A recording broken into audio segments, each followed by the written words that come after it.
Mama Aduke's knife cut into the yam and blood poured out. Thick, red human blood. She screamed. The village came running. When the Babalawo arrived and reversed the curse, 2 yams became 2 young men, but each was missing a hand. This is how Tunde and Kunle learned that laziness and theft have consequences you can't escape. Before we continue, tell me where you're watching from in the comments.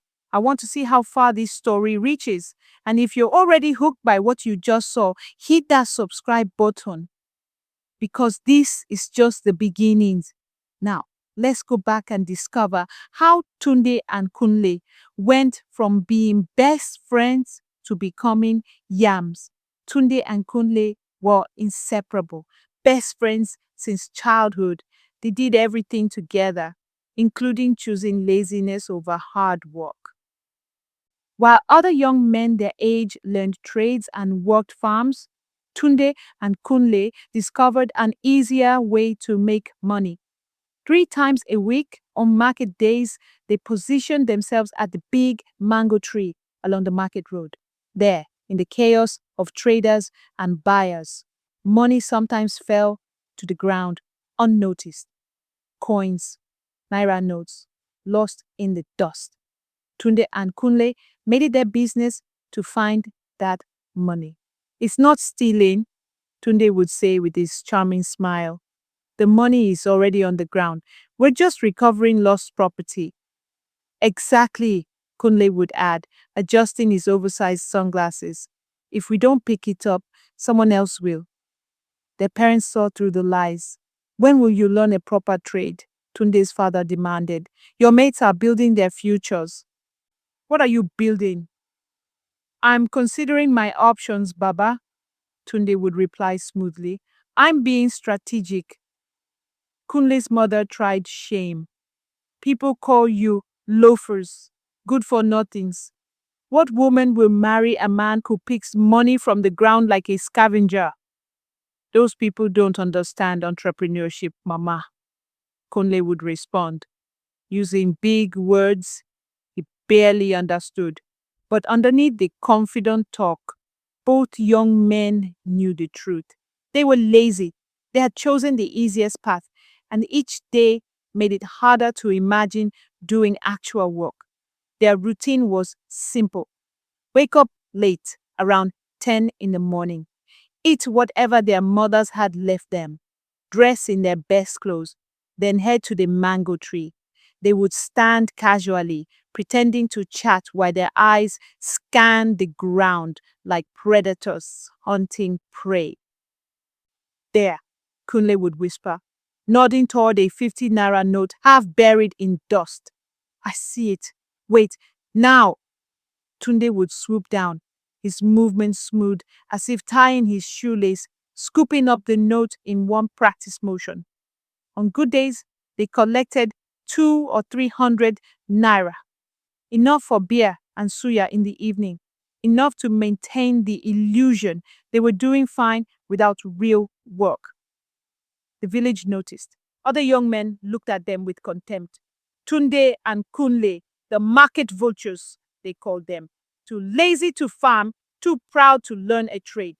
The traders who frequented the market road recognized them too. Those boys are always watching, a yam seller said to our neighbor. Never buying, never selling, just watching. I don't trust them. I dropped a 100 naira note last week, another trader added. 5 minutes later, those boys were suddenly buying snacks. Coincidence? I think not. But without proof, what could anyone do? Tunde and Kunle were careful. They never stole from hands or pockets, only from the ground. Technically, legally, they weren't thieves. Morally, that was a different question. They began following wealthy-looking traders more closely, hoping for bigger drops. They developed signals. Kunle would create a distraction while Tunde scanned where the trader had stood. This is genius, Kunle said one evening, counting their biggest haul yet, almost 500 naira. We're like businessmen, but smarter. No overhead, No inventory, no risk. No risk, Tunde echoed, grinning. They definitely didn't know that on the next market day, they would make a choice that would change their lives forever. It was market day. The road was busier than usual. A festival was approaching, so traders brought extra goods and buyers came with fuller purses. Tunde and Kunle arrived at their spot under the mango tree, excitement buzzing between them. Today is going to be big, Kunle predicted. Look at all these people.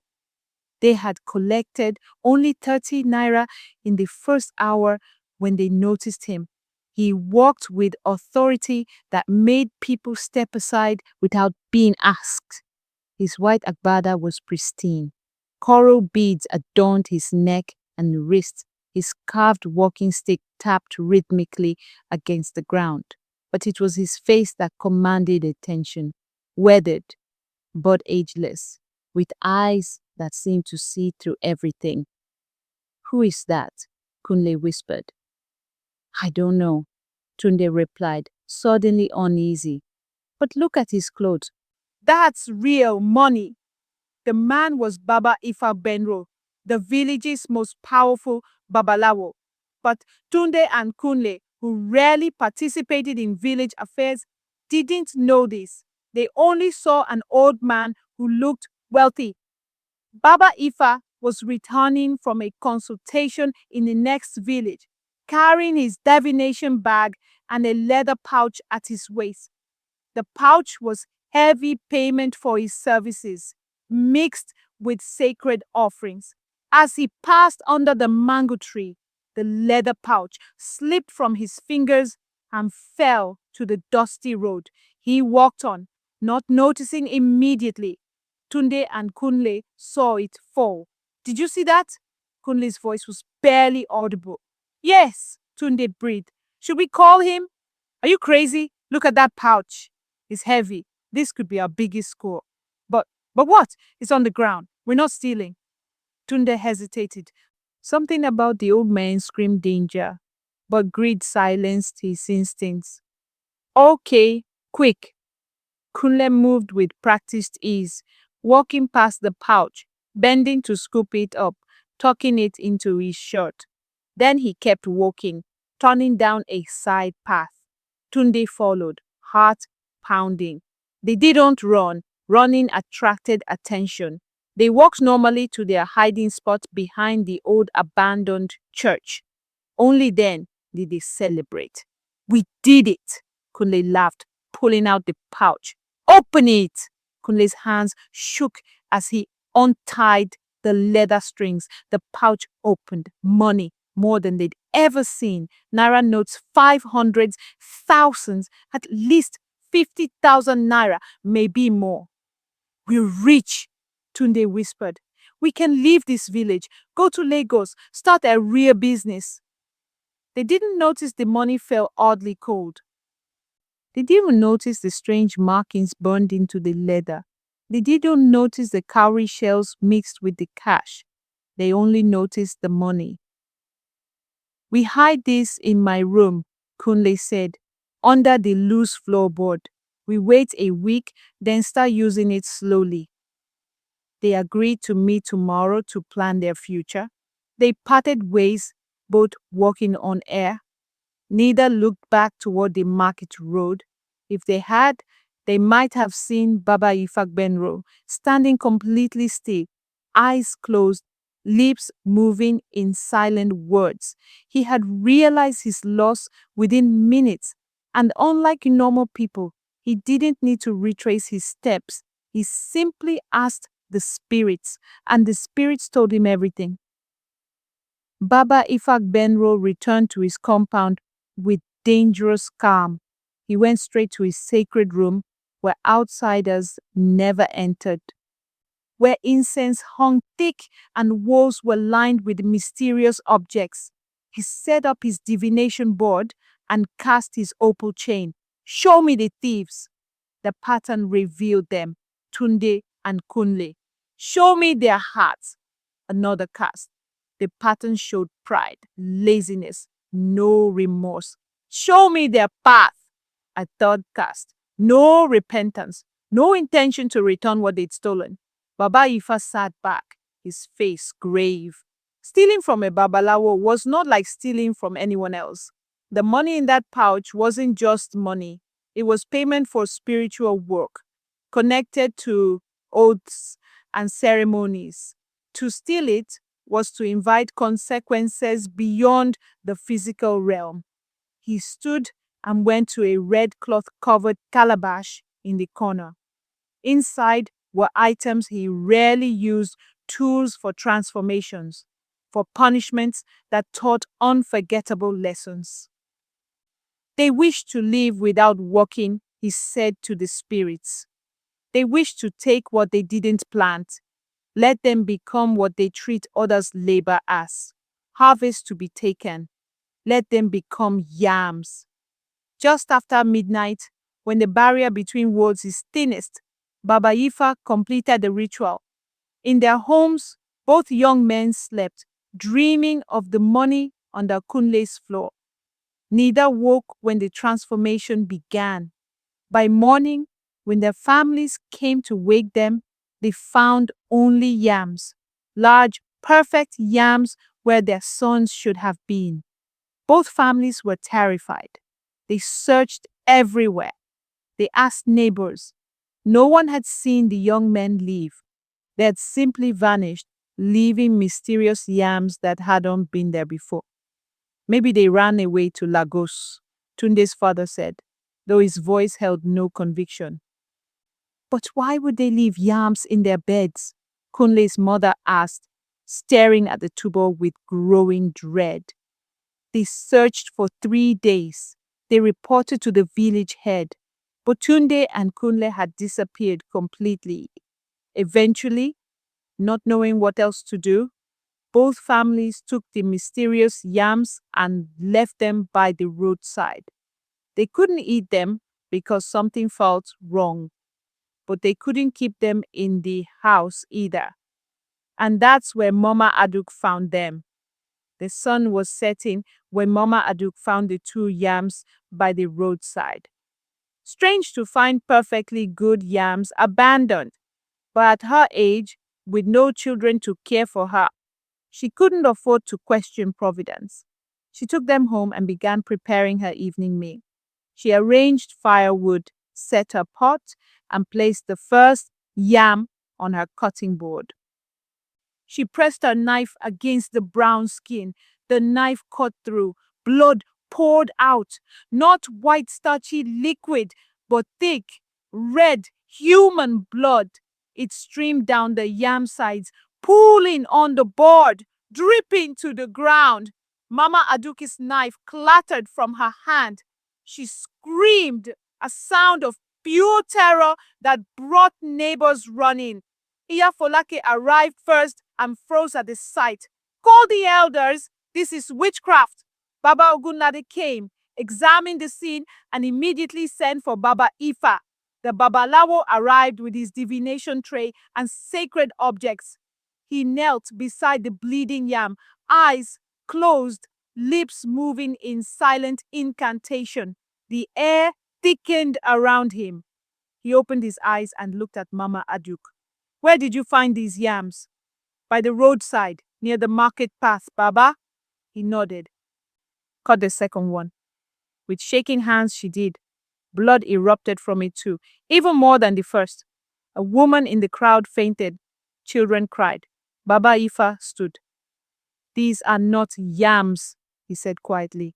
These are human beings, 2 thieves who stole from me. The crowd gasped. The transformation can be reversed. Pass, he continued. But justice has been served. When they return, they will bear the marks of their foolishness forever. He arranged his ritual items. He chanted in ancient Yoruba, calling on forces older than memory. Then, lying where 2 yams had been, were 2 young men, naked and gasping. But each was missing his right hand. Where Mama Aduke's knife had cut, the flesh ended in a clean stump. The crowd recognized them immediately. Tunde, Kunle, the 2 friends who never worked but always had money. Now one-handed and sobbing, their secret revealed, their punishment complete. Baba Ifa stood over them.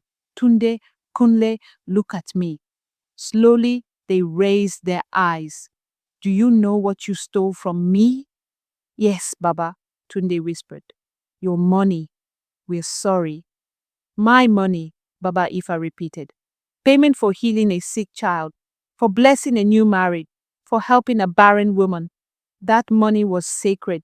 You took it to buy beer and suya. Kunle sobbed. We didn't know, Baba. You didn't care to know. That is worse. He turned to the crowd. The hands will not grow back.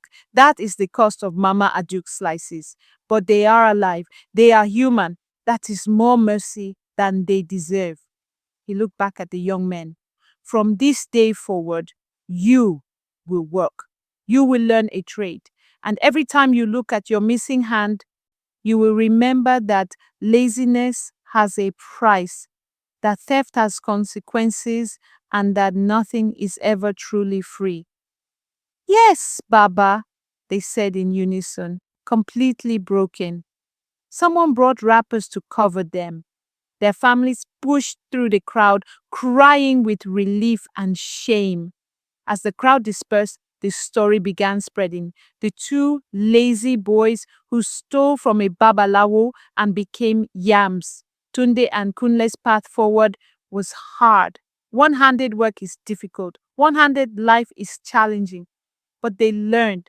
Years later, people would see them in the market, not loitering, but working.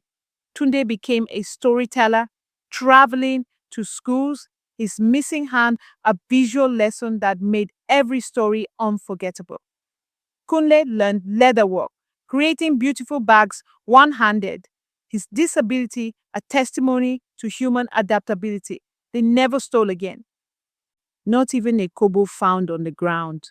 Some lessons are so painful, so permanent, that they change you at the level of your soul. There are no shortcuts to genuine success. Everything that looks free has a hidden cost. Every seed you plant in darkness will sprout into light, whether good or evil. You cannot fool the spiritual realm with technicalities. I found it on the ground. Doesn't erase the theft in your heart. Now I want to hear from you.